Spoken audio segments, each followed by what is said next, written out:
Hey, doe! Heb je een goede vakantie, hoor? Ik had je wel een beetje mist, ja. Maar we gaan weer plat voor, want het is weer tijd van check. Mooi is de best.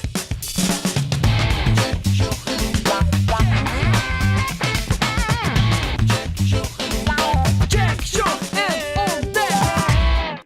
Politiek en macht, dictators en verkiezings. Daar gaat het nice over deze dagen. Has vanzelfs de beelden zo'n Libië en Egypte. Maar wij ben druk dwanen met de politiek. Nou ja, die huid en mem, want zij maakt straks stemmen voor de provinciale statenverkiezings. Aanzend alles je roer. Aliet is ik weer voor u op paard en we hadden een hele schiemerige reportage. En we gaan nice over de digiboert. Maar eerst dat nice uit eigen provincie. Maar deze dobbelstien wetten de begin in de 3e eeuw na Christus. Ik ben thuis in. En toen rond ik in het land en dan zag ik daar een steentje liggen. Ik denk, hé, dit is wel een heel vreemd steentje. En zo pakte ik het beter. Ik denk, het ligt wel een dobbelsteentje. Dus dat is mij geen. Hoe bijzonder is deze dobbelsteen? Al vanaf de Romeinse tijd kennen we die dobbelsteentjes. Die werden van been gemaakt.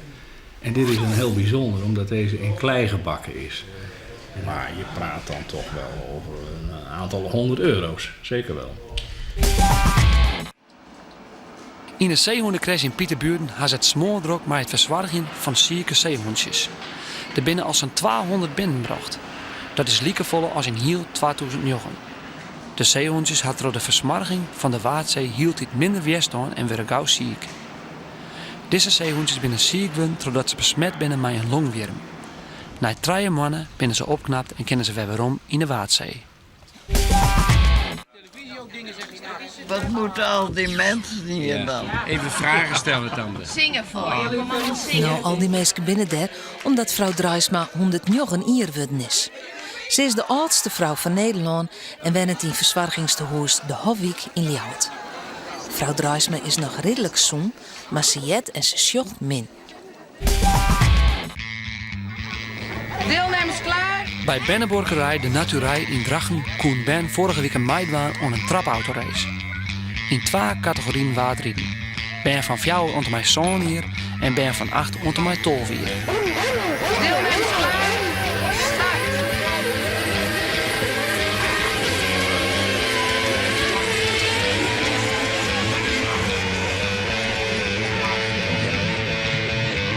Jeannette vertelt hoe het parcours weer. Eerst ben ik eens achter en nu ben ik weer gedaan. Ga ik weer denken. Dan ga ik weer snel hier en dan ga ik vertellen.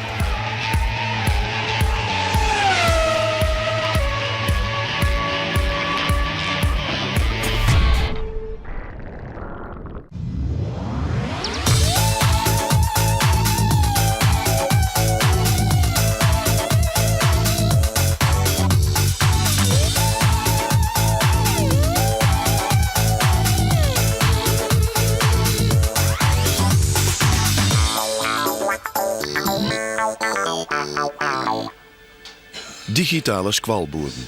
Haast alle squallen had deze dingen, maar binnen was zo goed voor de eren.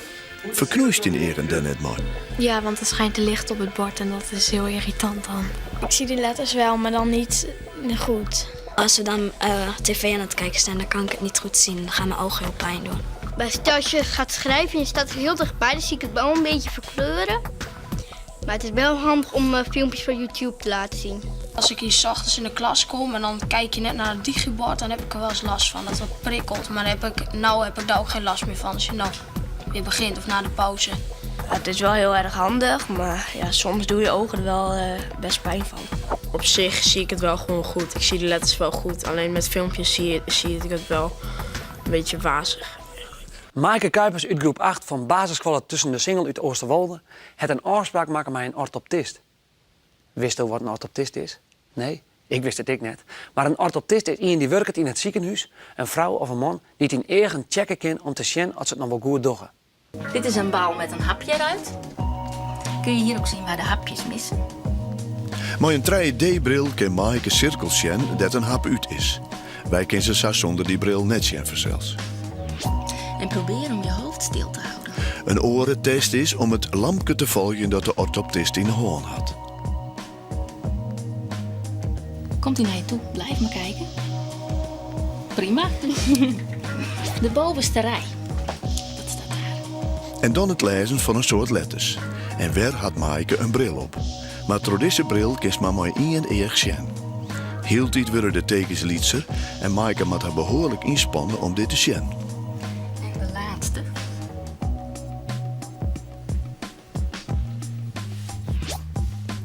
Alle resultaten worden in de computer opslaan. Je hoofd helemaal achterover doen.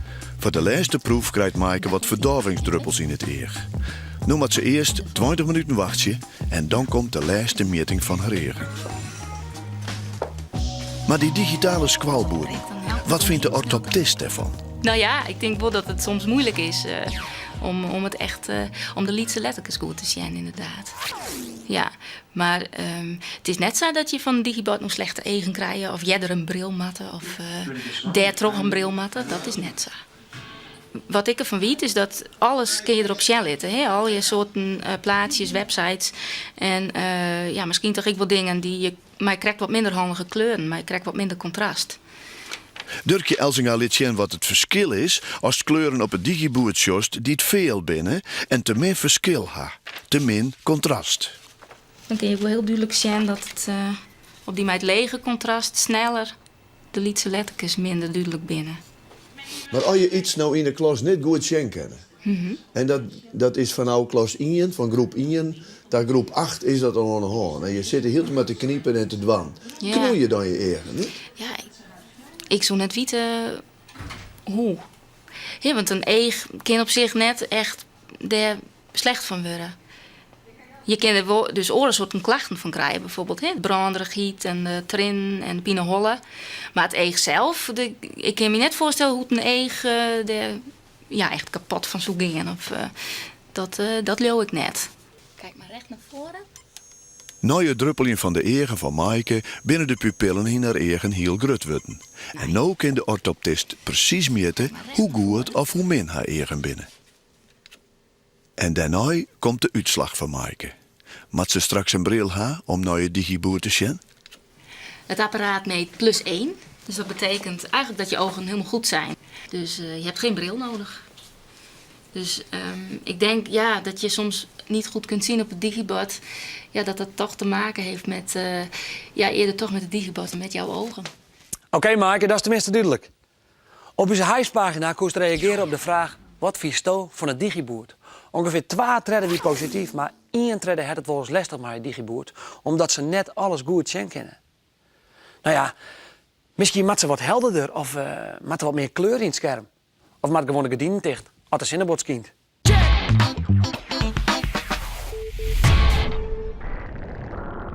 Zo. Het is nog altijd geen maaitijd, maar boeten is al lied. Ha, lied. Hallo, Do Reinoud. Hast u het al in 2 stuks fruit en groen te horen? Aha, goed zo, jongen. En hast u die wel afvregen met al dat verse eten bijkomt? Nee, hè? Want op het loon, daar groeit nog geen sla. In de biem hing je nog geen appels, lid stenen, banaan of ananas. Nee, al dat eten komt oeral waai. En ze samelen je het in Sint-Anna-parochie.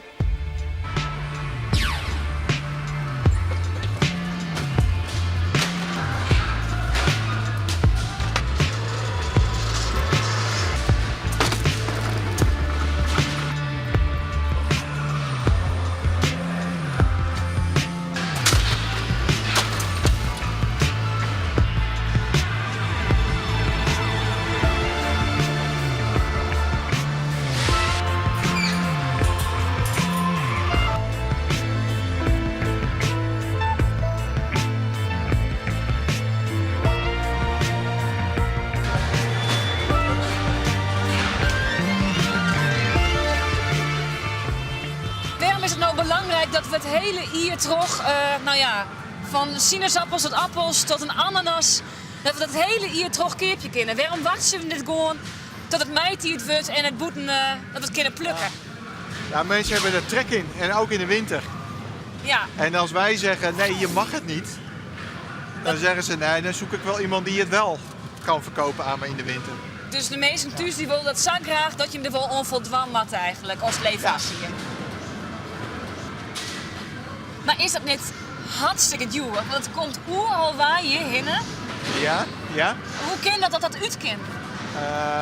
Kijk, wij halen niet voor 4 doosjes pompoenen gaan we niet naar Afrika toe. Of dat doen we niet op de post. Wij halen een hele container binnen. Allemaal dezelfde. Want wij hebben heel veel verschillende klanten. Ja. Het ligt in supermarkten, het ligt in restaurants, het ligt in bedrijfskantines. En al die mensen bij elkaar, die hebben heel veel nodig. Dus we kunnen een container chockvol met 1 product stoppen.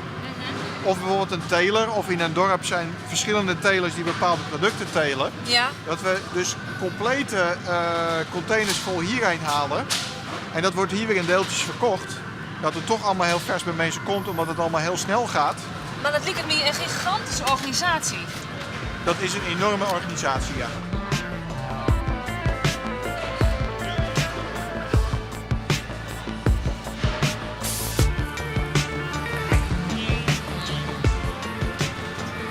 Dan wat ik me afvraag, hè? Want we zoeken nou fruit uit Colombia en uit Spanje en overal wij. Hoeveel van het groente en fruit wat wij eten komt nog gewoon uit Nederland? Als je kijkt wat een mens totaal eet aan fruit, gewoon het hele jaar door, dan komt er wel het grootste deel uit Nederland. Omdat het gewoon veel voordeliger is en mensen dat graag hebben. Ja. Want er liggen natuurlijk heel veel bijzondere dingen hier. Zoals blauwe bessen in een bakje uit Chili. Maar bijvoorbeeld in de zomer kan je gewoon blauwe bessen uit Nederland eten. En dan worden ze veel meer gegeten omdat ze veel goedkoper zijn. Dus in de winter eten we eens meer boetenloos groente en fruit als in de zomer? Ja, in de winter zeker, ja. Want in Nederland groeit niet zoveel, of kun je niet zoveel eten in de winter. Dat zijn bewaarproducten. Boerenkool, spruiten, aardappels. Ja. En wat appels en peren uit de opslag. En dat is het wel zo'n beetje. Dat is het wel. Ja, ja.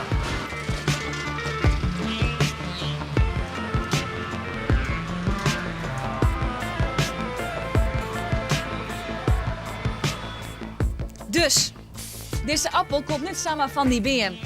Nee, deze appel had al een hele reis over de vooruit maken. En dan is het toch wel bijzonder dat hij hier eindigt.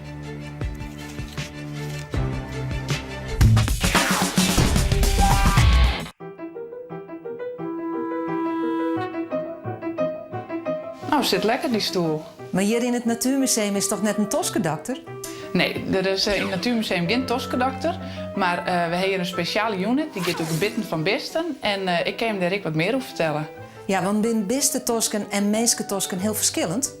Nou, ze zijn wel heel verschillend, maar er ben ik sommige besten die eten ik alles, krijg als meesken. Want meesken die eten groente en die eten vlees. Nou, er ben dus ik besten die doen dat. En dat neem je omnivoren. Daarnaast heb ik besten die eten alleen nog vlees, dat zijn carnivoren. En je hebt besten die eten alleen nog planten en dat zijn herbivoren. Hier heb ik bijvoorbeeld een hinder en die eet alleen nog maar gas. En ja, hij eet natuurlijk hee en kuil, maar met deze scherpe voortasken kan hij heel goed het gas uitbieten.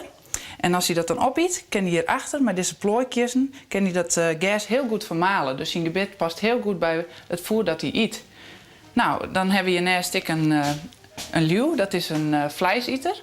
En die heeft hele scherpe hoektosken. En met die scherpe hoektosken kan hij het vlees auskworren. Maar hij kan dus ook een prooi deermeidje. Nou, dan hebben we dus ook nog alleseters. Nou, een aap is bijvoorbeeld een alleseter of een barig. Nou, dan heb ik een meeske, die eet dus ik alles. Kijk, als een aapje kan aan het gebitje en dat het best wel proteopico liekt. En het is eigenlijk een combinatie van een planteneter en een vleeseter. Dus je hebt al je verschillende soorten tosken en kiezen en het is eigenlijk een combinatie. Dus daarmee kan hij heel goed alles eten.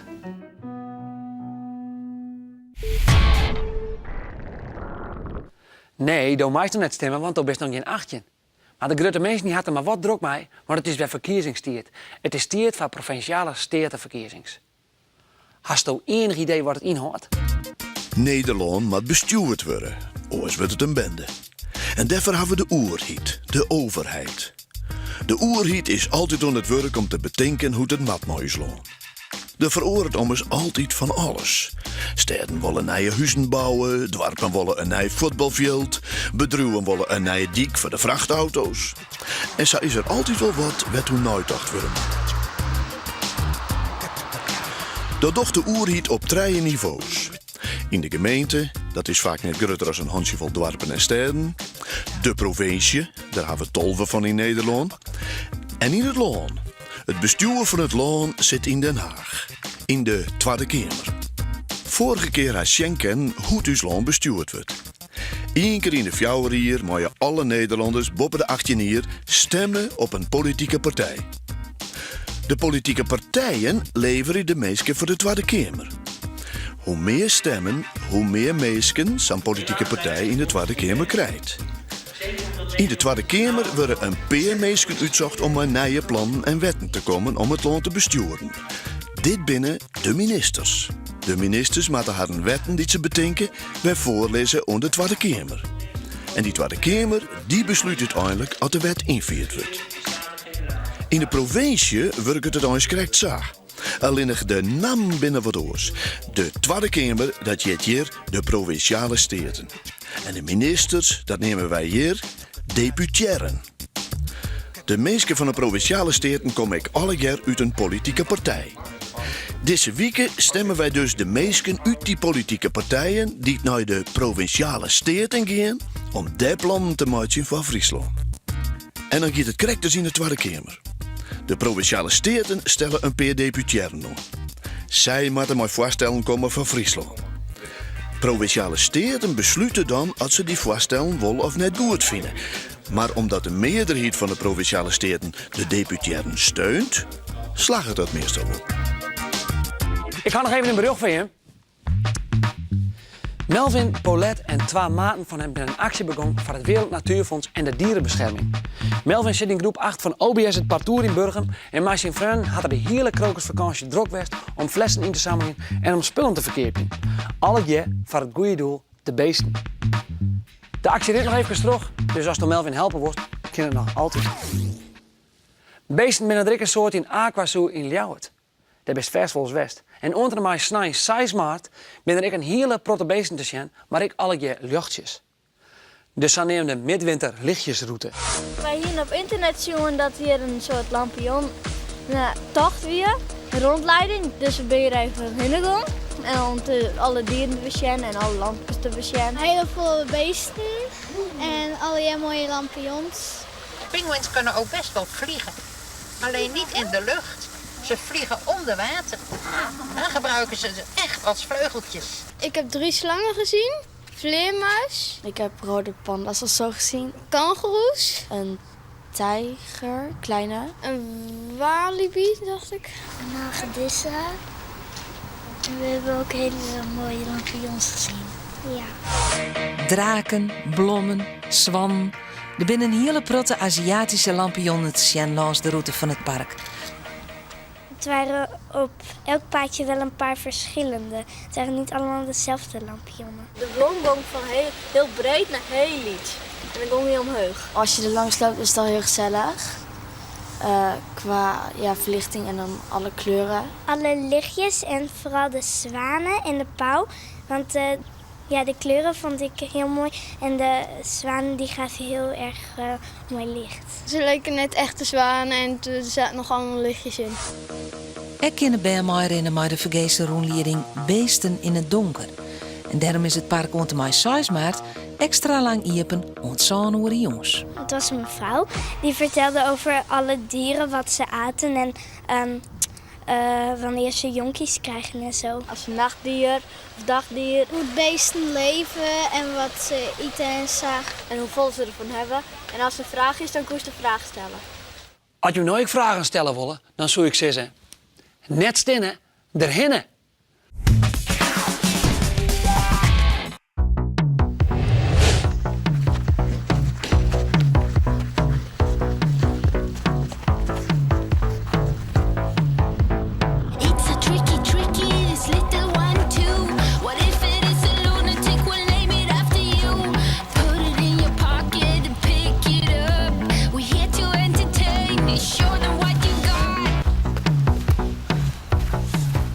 Dat was de schaar. Mijn naam is Robert van Boksel. Ik speel bij Cambuur. En dit is een oefening die heel veel voorkomt in de wedstrijd. Waardoor je je tegenstander op het verkeerde been kan zetten. Er is wat aan de hand met Tricky. Vorige keer zei je hem het coach van Cambuur, maar die werd kwart en hij verkocht aan Eindhoven. En nou is Robert van Boksel zwier blessure rekken, kwart nadat hij deze truc zijn liet. Hij maait het hele seizoen geen wedstrijd meer spelen. Het wordt dus heel tijd moeilijker om mensen te vinden van Tricky. Hopelijk gaan we na je weken weer in. Dit weer alweer voor deze keer. Na je weken ben ik er weer, na je weken bestoten weer, na je weken check ik je weer. Houdo!